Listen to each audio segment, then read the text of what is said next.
The gentleman on the right-hand side of the screen now is Congressman Mike Collins, Republican from Georgia. Congressman, is Pete Buttigieg the fall guy for President Biden?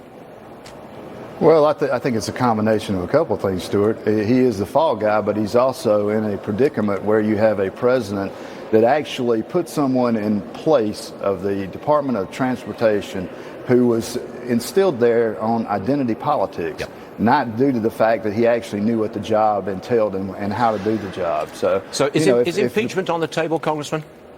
Well, if he doesn't resign, everything's on the table, because you can tell after 2.5 years of a culture of wokeism in this department, you see the results of it. I know people are out there saying things like, well, you know, you've had a person that deleted a file, or you've got a train that derailed because of wheel bearings. But that's just the underlying cause. The actual cause is the fact that you have got a culture being cultivated through the Department of Transportation from a head guy that is just there for wokeness and identity politics, and you are seeing the results. Okay, let's look at the other side of the coin. We're looking at the government's performance in dealing with this. What about Norfolk Southern? Are they going to have to pay for all the damage? Well, you know, I would think that they are liable to an extent. I'm not a lawyer. I know that I'm in my former private business in the transportation industry. If we're liable for things, we have to fix those. But that's just a good example right there. You've got a CEO that in his ESG report, late 2022, made the point of putting in that report that they were going to increase their DEI and that woke culture. And that is just a way to appease this administration to garner favor. Instead of putting in there that we're going to hire people that grease wheel bearings, no, we're going to grease that fourth rail of this government up here, these bureaucracies. And that's what's got to stop.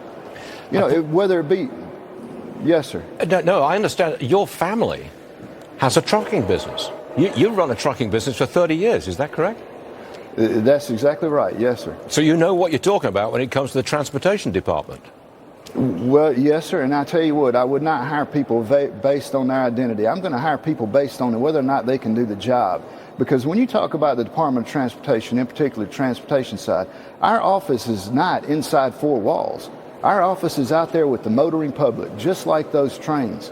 And we have an obligation to hire people that understand how to do the job and are the best at doing that job. Otherwise, yes, sir, you're liable. Okay, I don't think President Biden will ever visit East Palestine. Last word to you. You think he will? No, sir, he won't. He has a different leadership quality. You take someone like me that is a business person, when we see a problem, by God, we're going to be there as soon as we can to find out what the problem is and what the solution is. They're not interested in finding that out, because when the American people figure out that they're more focused on a woke culture throughout this country, instead of hiring the right people to do the job, people are going to demand change. Congressman Mike Collins, thank you very much for joining us this morning. We need more business people in Congress. Good stuff. Thank you, sir.